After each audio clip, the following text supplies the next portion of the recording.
to apply what they had learned in the classroom and then they identified a situation which illustrated the same issue or problem outside the school, where they can identify the similarities and they can further retain the knowledge and they can polish their skills further what is being taught in the classroom. یاد رکھیے یہ knowledge بھی ہو سکتا ہے, skills بھی ہو سکتے ہیں, اور جب نالج اور اسکل کی ڈیولپمنٹ ہوتی ہے تو بچوں میں خاص طور پر ایک پازیٹیو ایٹیٹیوڈ ڈیولپ ہوتا چلا جاتا ہے اور وہی رویہ ان کی زندگی کا حصہ بن جاتا ہے. جہاں تک ہم نے بات کی کہ بہت ضروری ہے کہ کنٹمپریری لائف کو ہم اسٹڈی کریں اور وہاں سے سیکھے گئے لیسنز کو ہم اپلائی کرتے ہوئے کچھ آبجیکٹیوز کو سجیسٹ کر دیں. ان آبجیکٹیوز کی آئیڈینٹیفیکیشن کے ساتھ ساتھ اور کنٹمپریری لائف کی اہمیت as a basis for the identification of educational objectives, there have been certain criticism, یعنی اس پہ کچھ اعتراضات بھی اٹھائے گئے ہیں کہ کنٹمپریری لائف کو سمجھنا کیوں ضروری ہے اور کیوں ضروری ہے کہ ہم ان تمام سرگرمیوں کا مکمل طور پر سیکھتے ہوئے اور ان سے کچھ لیسنز ڈرا کرتے ہوئے ہم اپنے آبجیکٹیوز کو ڈرا کریں. اس میں پہلا آرگیومنٹ یہ ہے کہ اگر آپ صرف کنٹمپریری لائف کی ایکٹیویٹیز کو سامنے رکھتے ہوئے اور اس کے مسائل کو سامنے رکھتے ہوئے ایجوکیشنل آبجیکٹیوز کو ترتیب دیتے ہیں تو ہو سکتا ہے کہ ایجوکیشنل پروگرام اتنا مکمل یا کمپریہنسو نہ ہو جتنا کہ ہونا چاہیے. اس کے لیے ضروری ہے کہ ہم آئیڈینٹیفائی کریں پرابلمس کو, لیکن ہم اس کو کس طرح سے سپلیمنٹ کر سکتے ہیں دوسری بیسس سے, یعنی کیا فلسفی آف ایجوکیشن ہے اور کس طرح سے ہم اپنے بچوں کو پڑھانا چاہتے ہیں اور کس طرح سے اسکل سکھانا چاہتے ہیں. تو ہم اس کرٹیسزم کو مکمل طور پر دور کر سکتے ہیں. We have to be very careful that we are not suggesting an objective solely on the basis of what we are learning from the contemporary life. جیسے ہم نے learning of students as a basis for the identification of curriculum میں ذکر کیا تھا کہ اگر صرف اسٹوڈنٹس کی لرننگ کو بیسس بنا کے ہم آبجیکٹیوز کو آئیڈینٹیفائی کرتے ہیں تو اس سے بہت سارے مسائل کھڑے ہو سکتے ہیں. بالکل اسی طرح سے صرف کنٹمپریری لائف کی ایکٹیویٹیز اور اس کے مسائل اور اس کے اسکل کی ضرورت کے مطابق اگر ہم اپنے آبجیکٹیوز کو سلیکٹ کرتے ہیں یا سجیسٹ کرتے ہیں تو وہ ہرگز ایک کمپریہنسو کریکولم نہیں ہوگا. سیکنڈ آبجیکٹیو,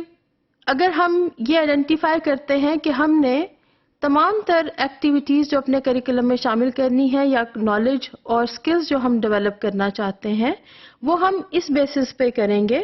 کہ آپ ان اسکلز کو سیکھتے ہوئے کل آنے والے پرابلمس کو سالو کر سکیں. Life is changing and the situation is changing and life is becoming complex and complex with the time. So students may not be able to solve all those problems which will crop up tomorrow. So we have to be very careful that we cannot say that all the skills they are learning today, they'll be helpful to solve the problems of tomorrow. So we have to be very careful while suggesting any objectives where we are saying the world is changing. ہمیں یہ بھی دیکھنا ہے کہ اس تبدیل ہوتی ہوئی دنیا کے ساتھ ساتھ اور یہاں پر اسکل اور نالج کی تبدیلی کے ساتھ ساتھ ہمیں کچھ اس طرح سے ٹریننگ کرنی ہے کہ وہ اس نالج کو آنے والے کل کے لیے مکمل طور پر استعمال کر سکیں, کیونکہ یہ اسکل ڈیولپمنٹ ہے جس کے لیے یہ ہرگز نہیں کہا جا سکتا کہ آج کا سیکھا ہوا اسکل کل کارآمد نہیں ہوگا. تھرڈ کرٹیسزم جو اس پہ کیا جاتا ہے وہ یہ ہے کہ ہم تمام تر ایکٹیویٹیز جو پیرنٹس کی ہیں یا ایڈلٹس کی ہیں ان کی بیسس پر ہم اپنے کریکولم میں آبجیکٹیو کو سجیسٹ کرتے ہیں. اگر ہم اس تمام ایکٹیویٹی میں اسٹوڈنٹس کے انٹرسٹ کو اوور لک کر دیتے ہیں تو یہ تمام آبجیکٹیو ہو سکتا ہے اسٹوڈنٹس کے لیے دلچسپی کا باعث نہ ہو. So we have to be very careful that if we are seeing that certain interest and needs are being identified by the adults, but we have to also put some pressure and we have to also look into the interests and the needs of the students, and we have to blend the two, looking into other aspects like what is the philosophy of education and what is the basis for the identification of objectives from the learner needs, and then we can supplement it with the adults needs and the needs of the people, those who are living their life right now, and then we can suggest some objective after